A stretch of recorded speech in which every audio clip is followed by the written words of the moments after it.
Words at War, presenting Since You Went Away.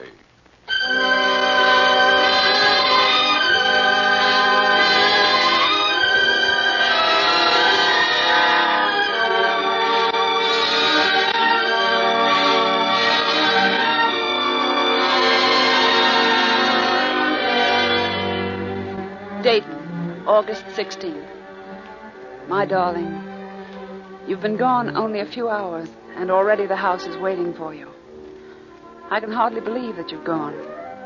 That our peculiar oneness, yours and mine and the kids, can be broken like this. Oh, I know you had to go. But you'll have to send me large doses of your courage so that I can learn to stand on my own feet till you come back. Oh, darling, darling, write us often. All the little things. What your uniform feels like. Have you had a military haircut? And most of all, what we can send to you. I love you, Anne.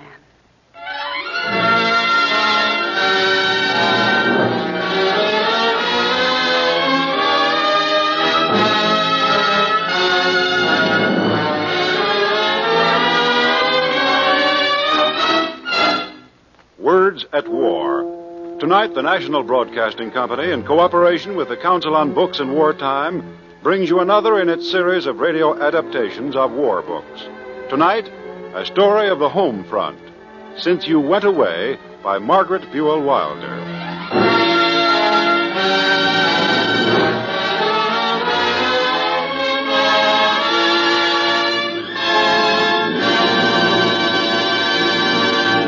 August 20th. Darling, I'm better today. We all are. The girls and I talk about you now, and we can go into your room without flinching.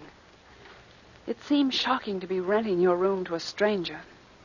Everyone at Wright Field seems to have seen our ad on the bulletin board and has been phoning to ask the price. But how does one suddenly put a price on a husband's room? The first few people sounded all wrong, anyhow. About that room you advertised, how much is it? The room? Oh, the price of the room is above rubies. Above rubies? You know, like the honest woman in the Bible. Good Lord, a nut. What was the matter with that one, Mud? Oh, I don't know, Jan. She just didn't belong in your father's room. A young woman. Last time it was a young man. Well, your father told me not to admit any wolves into the home. You're just stalling. Now listen, Stinky. Brig, how many times must I tell you not to call? Okay. But you've got to rent Dad's room just the same. No wife and attractive growing daughters can live on a first loot salary, and you know it. Not with our ideas. I'm going to, you two, but don't be in such a rush. It's indecent. The room's hardly cold yet. We're just being practical, but you never will. Brig, it's up to us to support ourselves. And I've got an idea for me right now. Oh, where's the phone book? What are you going to do? Brig, you go to the door. I've got a phone. Did you put the street number in the ad, too, Mud? Yes, but I thought they'd all phone first. How do? Name of Hilton? Yes. I've come to inspect the room. Inspect it. Are you from the Board of Health? This is my mother, Mrs. Hilton. How do? How do you do? I'm certainly not from the Board of Health. I'm Colonel McCulloch Flaherty, RAF, on duty at Wright Field. I'm thinking of taking your room. Oh. You are? Where is it? It's upstairs. Colonel, shall I take you up for an inspection? Brig, don't rush the Colonel. Colonel, I really don't think you'd like the room. Oh, why not? My mother's just being modest, Colonel. It's a lovely room. Mud, shall I take the Colonel up, or will you? I'll go, of course. This way, Colonel Sorry. Thank you. I've been at the field only a short time. Who's that gone upstairs with Mother? Oh, Janny's perfect. He looks like dough. Not a sign of the wolf. Stinky began stalling again, but I beat her down. Good, now we're getting somewhere. And guess what I've got? What? A job. I'm a sitter. I'm going to sit with Mrs. Bentley's brats in the evenings at 25 cents an hour. And she just knows that heaps of her friends will use me, too. I bet I make $3 or $4 a week. Oh, Jan, you suppose I could be a sitter, too? Oh, no, you're too young. Nobody trusts a 13-year-old. Since when did nobody... Just what I'd hoped for. Really? Just one or two questions. Are there any noisy little children in the house? Well, only these two here. And you can see we're simply bowed with years. Of course, if it's the noise you're worrying about, there is Soda. Yes, so does our bulldog. He used to have a wife named Whiskey. He does snore pretty loud. Bulldog, eh? I like bulldogs. Well, I rather think I'll take the room. Oh, that's wonderful. Oh, you will? Listen, Colonel, I've got an idea. You don't want to go dragging yourself out to some lousy diner for breakfast. Maybe I could make a deal with you. Serve you breakfast in your room. I'd only charge you 10 cents for service, and I'm sure Mother'd give you food at cost. Wouldn't you, Stinky? Colonel, it's just as well you see us as we are right away. I'm a poor, helpless woman overrun by these two Amazons. But our home, such as it is open to you, and I hope you'll be happy in it.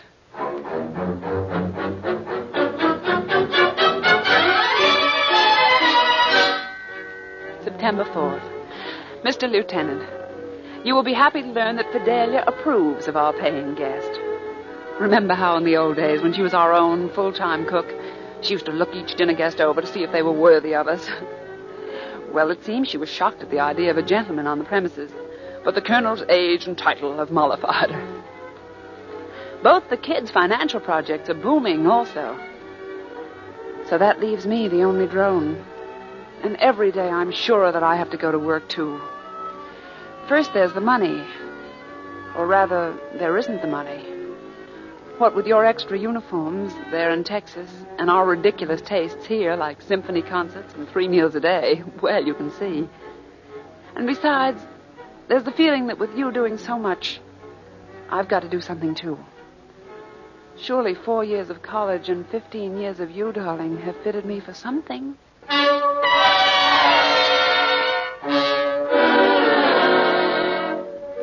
September 14th. Dear Lieutenant, which news will you have first, the good or the bad? I remember how you always used to eat the cherry off the ice cream first bite, which seemed to show a very improvident streak. So I guess you'd like the good first. Here goes. There was a letter from Sandy today. Fidelia brought it to me. It's from New York, Miss Hilton. Oh, from Mr. Willett. You remember him, Fidelia? Yes. He always come to dinner with paint under his fingernails. That's because he's an artist. Let's see. Fidelia, he's coming to Dayton. He's in the Army and he's going to be at Wright Field. He says, so you and I'll go out every night and talk about Tim and drop tears into our beer. Hooray, hooray, Sandy. You ain't going out with another young gentleman when your husband's gone, Miss Hilton. It ain't fitting. Oh, Fidelia, don't be stuffy. Mr. Tim will be thrilled. So that's the good news, Tim. Now brace yourself for the other. Where, my good lieutenant, is our check? Here it is, the 14th of the month, and not a peep out of Washington. I've waited several days, but this morning I really blew up. What is all this? Did I only imagine we were supposed to get an allotment from the government? Now, Miss Hilton, the check will come. But when, Fidelia? I haven't a cent, and look at all these bills. I'm going to wire to Washington. You ain't going to wire the president. I'd like to. I want Western Union, please. Now, Miss Hilton. Western Union, take a message. Army Finance Office, Washington, D.C. Cannot understand outrageous delay. Sending allotment check to wife of Lieutenant Timothy Hilton, Dayton, Ohio. Do you think I'm made of money? Send check immediately. Ann Hilton.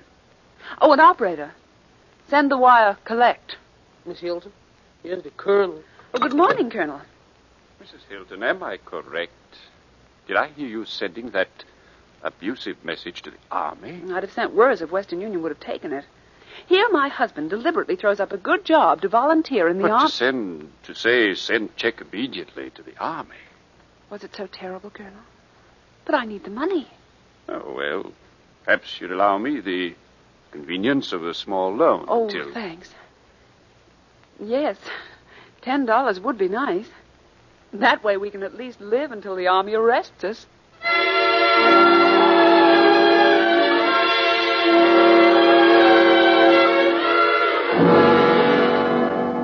But this has decided me, Tim, darling.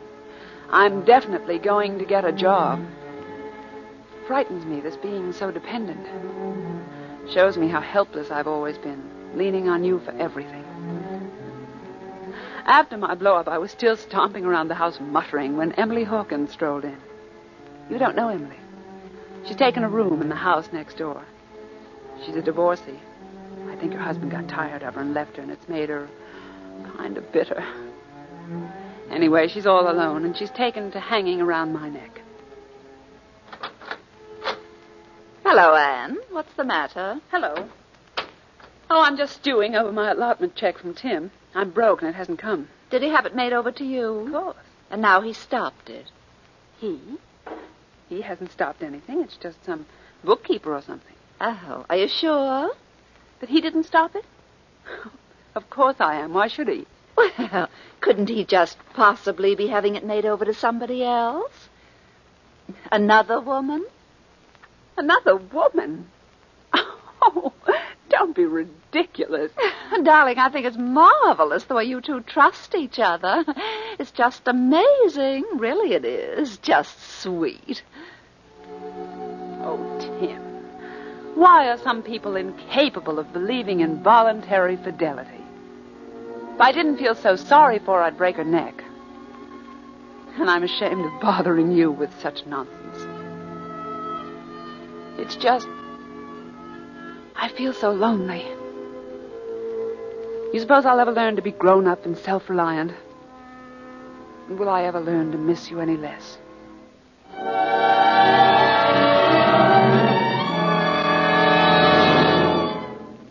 September 17th. Darling, it's a new world.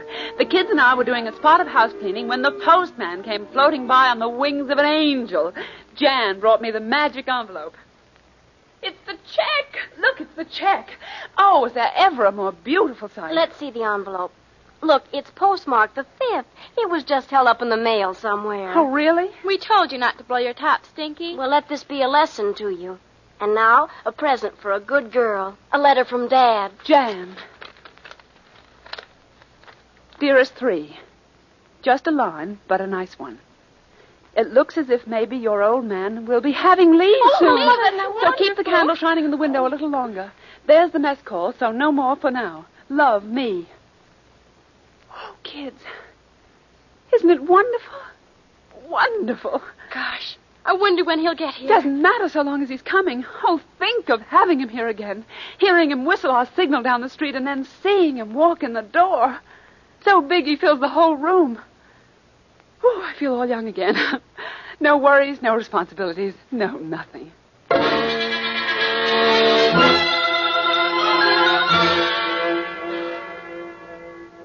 October 16th.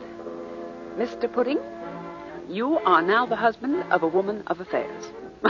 Just a tiny office job out at the field, but at least I'm pulling my weight. And if the check's late again, there won't be any more hysterics. Am I growing up? I don't think so. Because all I still want is for you to come back home so I can be the clinging vine again. When are you coming, darling? Has your commanding officer forgotten your leave? Shall I send him a reminder? Maybe a postcard like the Negro spiritual. Let my husband go. Shall I... Oh, there's the doorbell. It's an hour later now. Oh, Tim, I'm sunk. Why do they go promising leaves and then canceling them like this? How do they know I can wait till Christmas to see you? The blow wasn't lightened any by Dee or Emily. Oh, isn't that too bad, dear? Or don't you really care so very much? Don't I care? Well, you seem to be doing all right out at right field with all those stunning officers. Now, look here, Emily. I took that job because I needed the money. After all, my husband's only a lieutenant. That's what I think is so funny. Oh, not your husband, dear. I'm sure he's just bursting with patriotism. But all these other men, 40-year-olds, simply rushing away from their homes into the services. I can't understand it. Unless, of course, they're really just getting away from their wives. The war's a wonderful excuse, isn't it?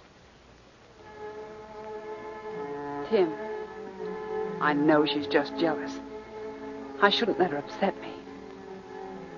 But, oh, darling, there wasn't anything like that in it, was there?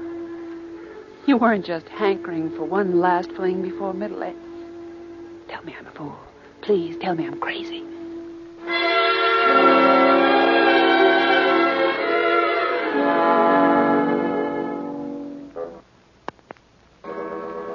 November 9th. Mr. Pudding, dear, I do wish you could have been here today. Sandy arrived, and what a scene. A cab charged up to the door as Fidelia and Emily and I were standing on the front porch. He was nursing an oil painting as tall as himself. Hello, hello, hello. Sandy, hello. How are you? And I'm so Fidelia, you Wonder Woman. How'd it do, Mr. Willis? Sandy, this is our neighbor, Mrs. Hawkins. How do you Mrs. do? Hawkins. And here, Mrs. Hilton, is a present for your home. Oh, painting. Turn it around. Let's see it. There. I did it. My goodness. Really, Sandy? Mr. Willis, cover it up this minute. Oh, Sandy. You didn't carry a life-size nude through the streets of Dayton. Well, sure. Everybody loved it. I'll bet they did. Now, listen here, Mr. Willis. You got no business bringing a floozy like that into a house where there's young girls. I'm going to hang my apron over decent-like until you gets it out of here down to your hotel. Hotel? Oh, I'm not going to a hotel. I'm going to stay right here. Aren't I, Ann? Here? Well, I'm never... Sandy, I don't know how you can. But I made all my plans. Oh, Sandy. Well, just for a night or two, then. Well, I think that'll be lovely, Anne. Now you'll have someone to liven things up a little. I'm sure your husband will be delighted. Of course he'll be delighted. Sandy and he are old friends. Come on in, Sandy. Stay as long as you like. And we'll find a place with a good light where you can hang your lady friend.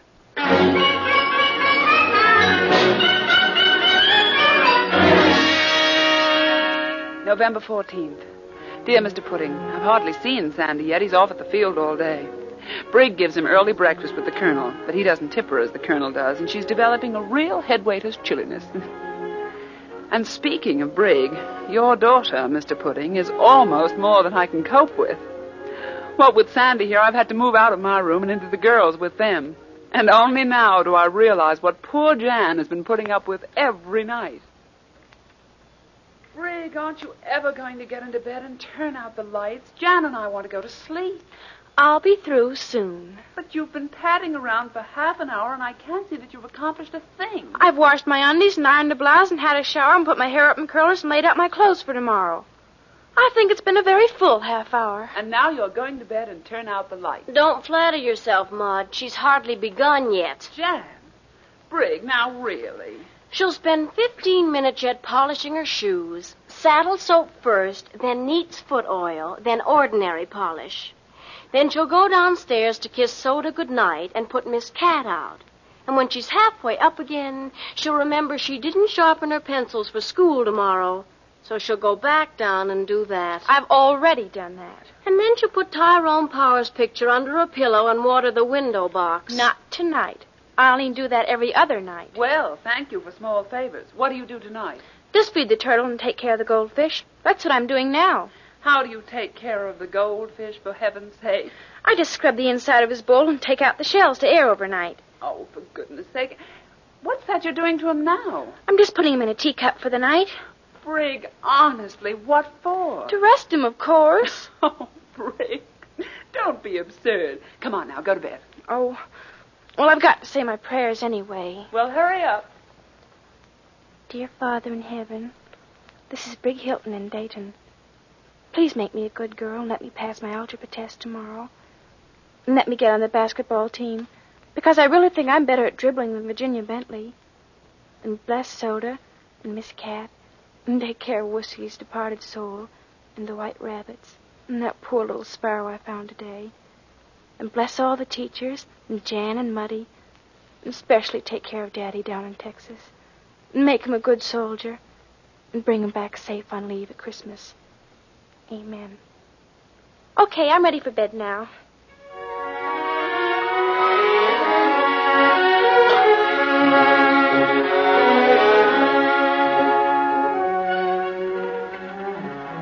November 24th. Tim, I'm frantic. What did you mean in your letter? It just might be that you won't hear from me again for a while. What's happened? Tim, oh, please, don't let it be that you... I can't write it. It's too fantastic. People don't get sent abroad right from training school. Or do they? I've just phoned you long distance. I just wanted to know where you were. But no one knew, or else they wouldn't tell me. Does that mean what I'm scared to death it means?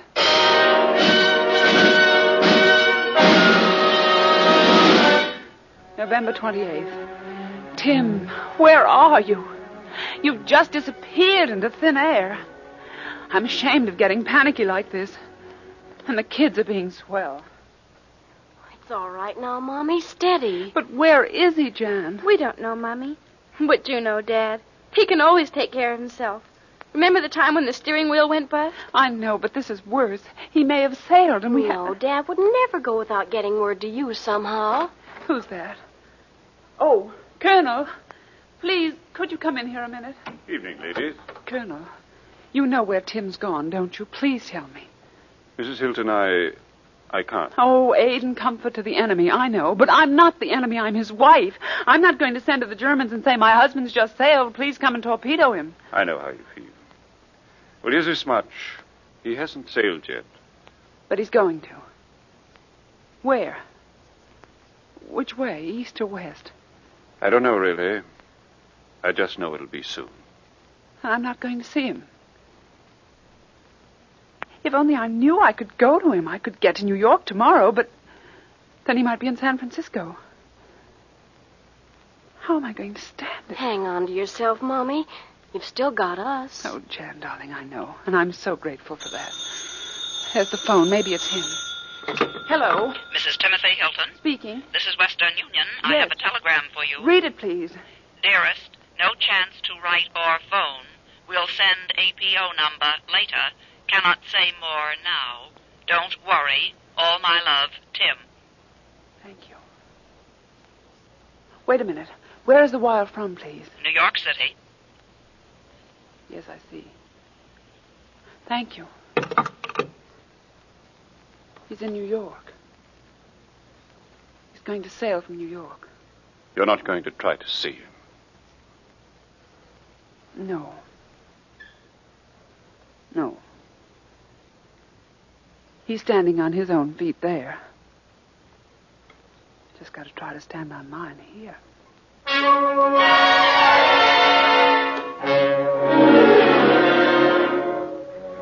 December 2nd. My dearest, I suppose our letters will get to you in batches now, wherever it is they're going. So will our presents. At the moment, the kids are down on the floor surrounded by tags and wrapping paper, and the Colonel is explaining the war to Sandy in a corner. Now, you understand that this theory depends on our completely winning the Mediterranean. Oh, sure. Now, You know, come Brig, north here. I think maybe I ought to take the sleeves out of this sweater after all. If Dad goes to Africa, he'll want to be cool. Then he won't wear the sweater at all. Oh. Never mind, Jan. They say the nights are very cold in Africa. You know, these things aren't going to get to him by Christmas. It may be months. Maybe we oughtn't to put Merry Christmas on the cards. Maybe we ought to put Happy Lincoln's birthday or do them up in hearts and flowers for Valentine's Day. No, we made them for Christmas presents, and we're going to stick to our story. Gee, it's going to be queer. Christmas without Pop. Don't talk about it, Jan. It's the first time in my whole life I've ever dreaded Christmas coming. What are you planning for it, Ann? A party? Oh, no, Sandy, I can't somehow. With Tim out on the ocean, the storms, the submarines. Mud's been seeing too many movies.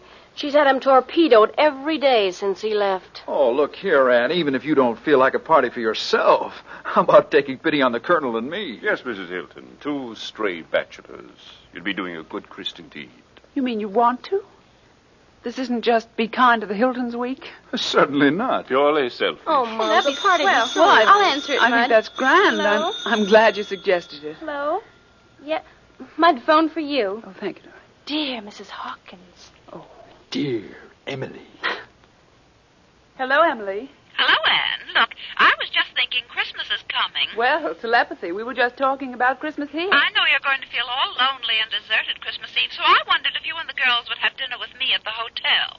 Christmas Eve? Well, that's awfully nice of you to invite us, Emily. Oh, no, Mother, not that. No. But I'm afraid we've made other plans. Oh, saved by an eyelash. Well, you mean you can't? I'm afraid not, Emily. Well, I just hate to think of your being all alone at Christmas. Man, for gosh sakes. Mother, I'll kill you. Look, Emily, if you're going to be all alone, we're just having a quiet family party here. We're dish now. Why don't you join us? Oh, and how lovely. I'd adore it. Well, that's fine, Emily. We'll make arrangements later. All right. Thank you, Anne. Good night. Good night.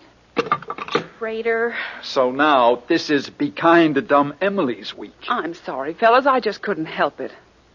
Suppose it had been Tim, all alone at Christmas.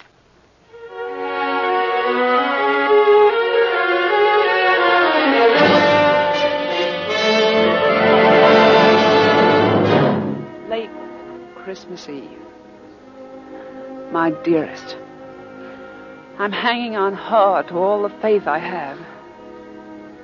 I insist that you're all right, though it's been 4 weeks since you went away. Tonight is when I need you most of all, remembering other Christmas Eves we've had. I've tried to be brave and self-reliant, Tim. I've tried never to doubt that peculiar oneness of ours had never been broken, really. But now, with everyone gone to bed and the house so silent, lonely, I keep thinking of the story Emily told at dinner. When the soldiers get back to camp. Oh, speaking of soldiers, Anne, what do you hear from Tim? I haven't heard. Not at all? Not even a cable? Isn't that queer? It takes much longer than that sometimes. Come on, Ann. I'll pull a cracker with you. Oh, Sandy. Go ahead, pull. That's it. Now get out your paper hat. Oh, Anna looked darling in a paper hat. Mommy looks darling in anything. Jan's keeping up my morale. You see, my dress hasn't a train like yours, Emily. Oh, it's a sunbonnet. Just my type. There. How do I look? Oh, just darling. Oh, by the way, speaking of the sunbonnet type reminds me of the strangest story I heard the other day. Just shows what queer things happen in wartime. It seems there was a soldier whose wife was just a nice, plain, homebody type, and of course he'd left her back home. Well, after he'd been in the army some months, she received a wire from camp that said, "Going overseas, and you may not hear from me for a long time." And she didn't. Not for about 6 months. Had the ship been sunk? Oh, don't let's talk about the war. Jan, let's get Bing Crosby on the radio. No, Frank Sinatra. What had happened, Emily? Well, she finally wrote to Washington, and she found out that he'd never been out of the country at all. Never left America? Could that happen? There are liars in the army as everywhere else. Oh. You mean he disappeared like that on purpose? Mm-hmm. Seems so. But why? Well, that's the queer part. In normal times, he'd probably never have dreamed of leaving his wife. But now at camp, there was this young officer in the wax, and she was brilliant and attractive, and she was all mixed up with this strange new life of his, and, well, anyway, that's the story. Shall we go into the sitting room for our coffee? Bree, get the tray. Yes. Colonel, you'll find cigars beside the fire. Come on, Mrs. Hawkins. So you see, darling, the evening was less than perfect. But I don't think Emily enjoyed it either. The men treated her like a cockroach and bustled her home as early as they could. But in a way, she had still had the last word. Honey, there's the phone. Probably Emily to apologize. Hello? Mrs. Timothy Hilton? Yes? London is calling you. London, England? Yes. Will you take the call? Yes, oh yes. This is a non-military call, but the enemy may be listening in, so be careful what you say. I will, yes. You may go ahead now. Go ahead, London. Hello, Anne? Tim? Merry Christmas, Oh, darling. Tim, darling, is that you? Sure, it's me. Oh, Tim, you're all right, aren't you? You're all right. Oh, thank God. Sure, I'm all right. Hey, hold on to yourself, old lady. I will now. Oh, darling, I've been so worried, so scared. But I'll behave myself from now on, really I will. Hey, don't you worry about me. That's what I've been doing about you. Everything all right? Everything's perfect. You're safe, and you've called me, and I love you. Say it, darling. The enemy won't care. I love you, Anne. I love you. There. That's all I needed. Oh. And if Hitler wants to start gossiping, let him make the most of it.